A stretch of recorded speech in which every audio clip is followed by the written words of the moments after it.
एक नए व्लॉग के साथ। आज हम बात करेंगे पाकिस्तान ने भारत पर एक और एहसान जो है वो किया है।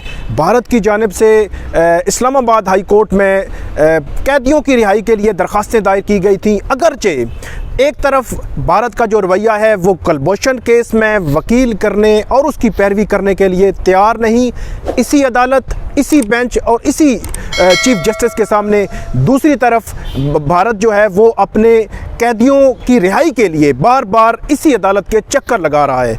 आज फिर पाकिस्तान ने भारत पर एहसान किया है और कानून और आइन जो हमारा कहता है उसकी पैरवी करते हुए और जो हुकूक जो कैदियों को दिए गए हैं उसके मद्देनज़र उन भारतीय कैदियों जिन्होंने अपनी सज़ा पूरी कर ली थी उनको रिहा कर दिया गया है। इससे कबल 5 रिहा किए गए थे भारतीय कैदी, अभी आज 2 किए गए हैं। एक भारतीय कैदी का जो केस है वो कलभूषन के साथ मुंसलिक कर दिया गया है। उसमें एक अहम चीज़ है वो आखिर में मैं आपको बताऊँगा। आज हमारे साथ इस मौजू पर बात करने के लिए मौजूद हैं सीनियर सहाफ़ी फैयाज़ महमूद। उनका भी एक यूट्यूब चैनल है, उस पर भी आप अच्छी वीडियोस देखते हैं, उनको ज़रूर सब्सक्राइब करें। आज हम बात करेंगे, फैयाज़ ये बताएं, पाकिस्तान की जानिब से भारत पर आज फिर एहसान किया गया है। ये भारत जो है इसी अदालत, इसी जज, इसी बेंच के सामने एक तरफ कलभूषन केस में सामने नहीं आ रहा, छुप रहा है और वो जो उसने यहाँ पे दहशतगर्दी पाकिस्तान में फैलाई थी उसको उससे बचने के लिए छुप रहा है, बार बार दूसरी जानब भीख मांग रहा है। तो इस रवैये को कैसे देखते हैं? रवैये की, भारत के रवैये की तो मैं क्या बात करूं, ना तो वहाँ पे कोई उसूल है, ना ही वहाँ पर कोई उनका लॉ है। जो आलमी अमन के लिए इस वक्त जो भारत ख़तरा बना हुआ है, चाहे कश्मीरियों की बात कर लें, वो कश्मीरियों को अपनी रियासती जबर का निशाना बनाए हुए हैं। और बात करने पाकिस्तान की, तो पाकिस्तान के अंदर वो कोई मौका ज़ाया नहीं करता कि जहाँ पर वो दहशत गर्दी की कार्रवाइयों में मुलविस ना पाया जाए। तो यही वजह है कि वो पाकिस्तान में अपने चेलों को, जो मेजर गारव है वो एक पथेटिक सा को बंदा है उनका, वो सारा दिन बैठ के वो पता नहीं क्या क्या बातें, क्या क्या बकवासियात और पता नहीं क्या क्या नफ़रतें वो फैलाता रहता है। वो ये नहीं सोचता कि आगे भी इंसान है। जब वो दहशत गर्दी की बातें कर रहा होता है पाकिस्तान में करने की, तो उसे भी ये मालूम होना चाहिए कि वहाँ पर जो पाकिस्तान में अगर कोई इंसान के ऊपर हमला होगा तो वो इंसानियत है, पहले इंसान है। लेकिन वो ये भूल जाता है क्योंकि वहाँ पे इंसानियत नाम की कोई चीज़ नहीं है। वो पाकिस्तान में अपने कारिंदों को भेजता है, वो इसलिए भेजता है कि अमन ख़राब किया जाए, इलाके का अमन ख़राब किया जाए, जो खित्ते का अमन तबाह किया जाए और पाकिस्तान को दहशत गर्दी का निशाना बनाया जाए। लेकिन सलाम है हमारे उन नौजवानों पर, उन जवानों पर, उन अफवाज पाकिस्तान पर कि जो उन पर कड़ी नज़र रखे हुए हैं, जिनकी वजह से आज हम पुरसकून नींद सोते हैं। वो उनके ऊपर कड़ी नज़र रखते हैं, वो उनको पकड़ते हैं और जब वो दुम दबाकर भागने लगते हैं तो उनको गिरफ्तार कर लिया जाता है। लेकिन उनका जो मामला है उस पर उनको अदालतों में पेश किया जाता है। हालांकि हम भी चाहें तो स्पाई मकबूल का हमारे सामने है कि उसकी ज़बान तक काट दी गई, उसको तशद्दुद का निशाना बना। लेकिन नहीं, पाकिस्तान ने अपने कानून पर अमल किया, उनको अदालत में भरपूर तरीके का मौका दिया, जिसके बाद वही भारतीय हाई कमीशन पाकिस्तान की यानी कि इस्लामाबाद हाई कोर्ट में आती है, तो यहाँ से भी उनको रिलीफ मिलता है और अदालत में बताया जाता है कि उन कैदियों ने जिन्होंने अपनी सज़ाएं पूरी कर दी, हालांकि वो कोई मासूम नहीं है, वो सज़ा याफ्ता है। उन्होंने पाकिस्तान में दहशत गर्दी की, उन्होंने पाकिस्तान में जासूसी की और पाकिस्तान के जो आइन और कानून को जो पामाल किया, आलमी कवानीन को पामाल किया। लेकिन उसके बावजूद पाकिस्तान ने उनके साथ एक बेहतर सलूक किया। उनकी जितनी सज़ा कोर्ट ने दी, जो हमारा आइन कहता है उसके मुताबिक, उसके बाद उनके साथ सलूक किया गया और उसके बाद उनको वापस भिजवा दिया गया। अच्छा फैयाज़, एक चीज़ आप ये बताएं, ये तो पाकिस्तान का रवैया है, जो आलमी कवानीन है या पाकिस्तान के कवानीन है, इसमें जो कैदी हैं और कलभूषन के केस में भारत जो है वो क्यों नहीं आगे आ रहा और भारत को क्या ख़तरा है आलमी दुनिया से कि उसका वो चेहरा दहशतगर्दी और जासूसी फैलाने वाला, वो क्या सामने आने का ख़तरा है, इसी वजह से वो पेश नहीं हो रहा और पैरवी नहीं कर रहा केस की? साकिब साहब, एक बात तो तय है, ये भारत को भी मालूम है कि वो उनके लिए जो गले की हड्डी बना हुआ है। कलभूषन यादव जो है वो एक तो उनका हाजिर सर्विस अफसर है और जब उसका यहाँ पर मामला डिस्कस होगा तो पूरी दुनिया देखेगी कि उसके जो करतूत मौजूद थे पाकिस्तान में,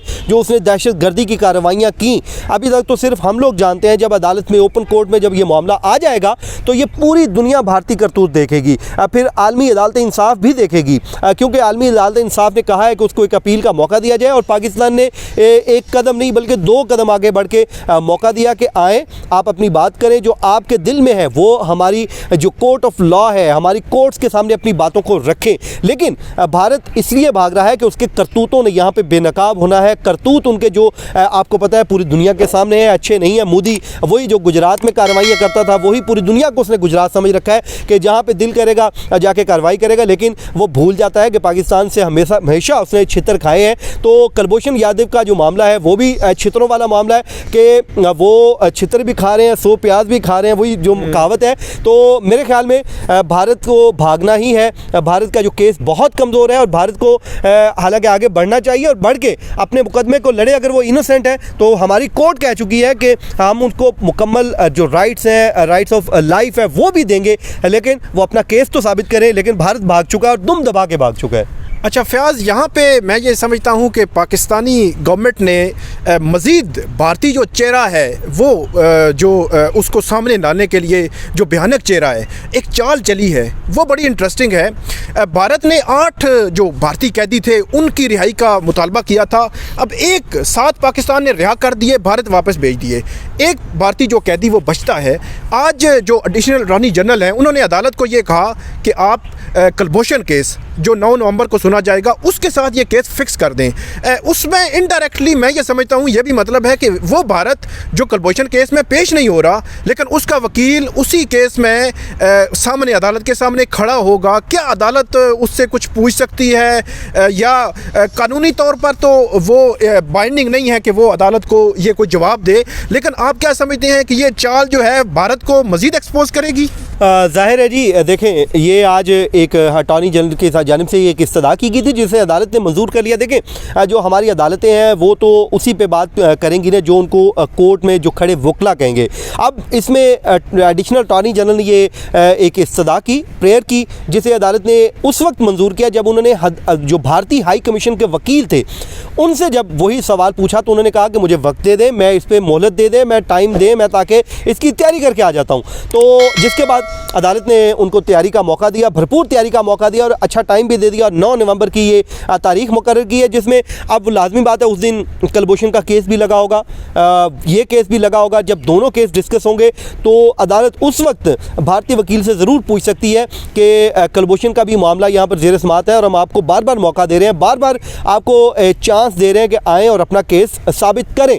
भारत को भी कह रहे हैं कि आएँ, आप अपने बंदे को इनोसेंट साबित करें, लेकिन भारत जो है वो भाग रहा है। तो अब उस दिन ज़ाहिर बात है डिस्कस होगा, लेकिन हो सकता है जो वकील है वो कहे जी मैं भारतीय हाई कमीशन से वक्त लेके ही बताऊंगा या इंस्ट्रक्शन लेके बताऊंगा। जी नाजरीन, 9 नवंबर को कलभूषण का केस होगा।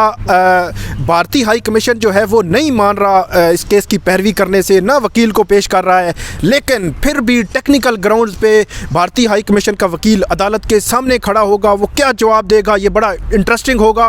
आखिर में मैं आपको ये बताऊं कि भारत जो है वो पाकिस्तान का अज़ली दुश्मन है। हमारे इंटरनल मामलात जो पॉलिटिक्स है इसमें इख्तलाफात हो सकते हैं, लेकिन भारत के मामले में सब यकजा हैं, सब पॉलिटिकल पार्टीज़ यकजा हैं और पूरी आवाम जो है वो यकजा है। नाजरीन ये थी आज की वीडियो। आइंदा भी आप हमारी जो यूट्यूब चैनल है इसको सब्सक्राइब करें ताकि आइंदा भी आपको ऐसी जो मालूमाती वीडियोज़ या ख़बर की बुनियाद पर या एक्सक्लूसिव जो ख़बरें हैं वो आपको मिलती रहें। बहुत शुक्रिया।